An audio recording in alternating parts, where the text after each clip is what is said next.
Alliance Voargassi, le code minier expliqué dans un guide.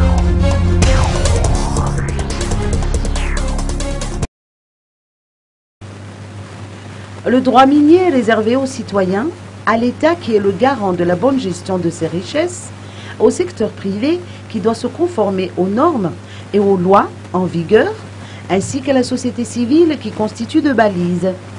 L'Alliance Voargas ou AVG a élaboré un guide du citoyen pour permettre à tout un chacun d'en savoir plus sur le droit minier, un guide qui est vendu à 2000 ariars auprès du siège de l'AVG.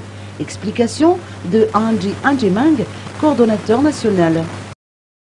L'Alliance Voargas a sorti ce guide du citoyen, le droit minier en 50 questions.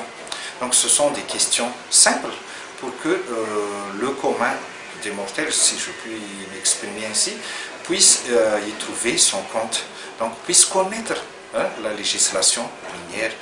Et c'est vraiment opportun en ce moment. Pourquoi? Parce qu'on est en train de faire la réforme de notre code minier, la réforme de notre code pétrolier.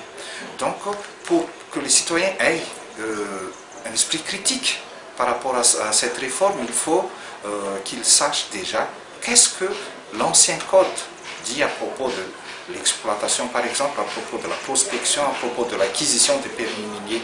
Donc c'est vraiment pour eux promouvoir l'engagement citoyen.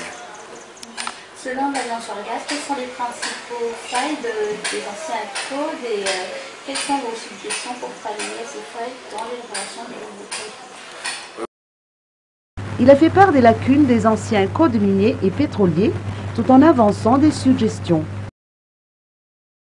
En fait, les lacunes de l'ancien code, c'est surtout la coordination avec les conventions internationales qu'on a signées, avec les normes internationales qu'on a signées. Par exemple, nous avons adopté par rapport à la SADC la politique minière des pays africains. Donc il faut qu'on s'aligne sur ces, je dirais, normes internationales, ces tendances internationales. Ça, c'est une chose. Et il faut aussi insister, parce que ça aussi, c'est une lacune dans l'ancien code, c'est cet aspect transparence, cet aspect comment prendre des décisions, par exemple pour l'extraction, comment on devrait prendre la décision d'extraction, d'extraire tel ou tel minéraux à Madagascar.